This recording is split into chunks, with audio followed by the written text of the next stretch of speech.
कर रहा हो, वह दो देश जो दोनों एक ही दिन आज़ाद हुआ हो अंग्रेज के चंगुल से, और एक देश दूसरे देश के लगभग 93,000 सैनिक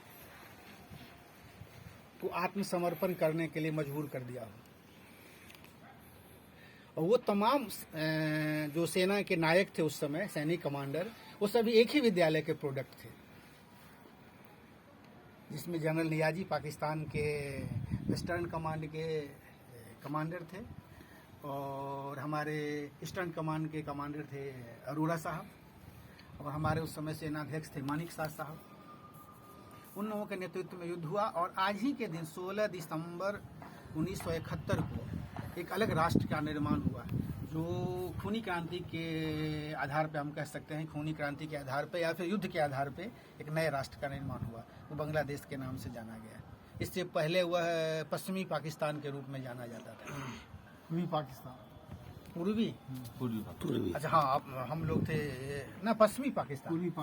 पूर्वी, चलिए पूर्वी पाकिस्तान, पंजाब लेकर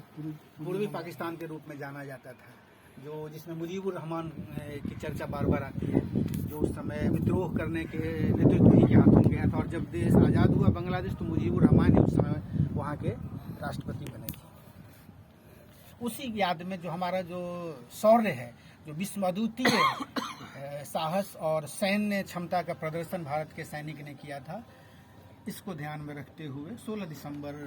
1971 के बाद से विजय दिवस के रूप में हम लोग इसको मनाते आ रहे हैं। और कहा जाता है कि उस समय जितनी राजनीतिक इच्छा शक्ति होनी चाहिए थी, उससे ज़्यादा युद्ध कौशल और युद्ध में जो हमारे शौर्य और साहस का परिचय था, वो हमारे कमांडरों ने, हमारे सैनिकों ने दिया था। कहते हैं कि युद्ध जो है मात्र 13 या 14 दिन चला, 13 या 14 दिन के बीच में, लगभग, हाँ, 13 दिन, पूरा 13 दिन कह सकते हैं उसको, 13 दिन के आसपास ही युद्ध यह चला था। और उस 13 दिन के युद्ध में भारत के नॉर्दर्न, उत्तरी सीमा से लेके और भारत के पूर्वी सीमा तक सैनिकों का हलचल शुरू हो गया था, और जिसमें जो हमारा एक बहुत बड़ा ये कहें कि घोषित युद्ध था, हुआ बहुत बड़ा योगदान था इस मामले में कि कम हानि हुई, हमारे सैनिकों की हानि कम हुई और हमारी जीत ज़्यादा हुई।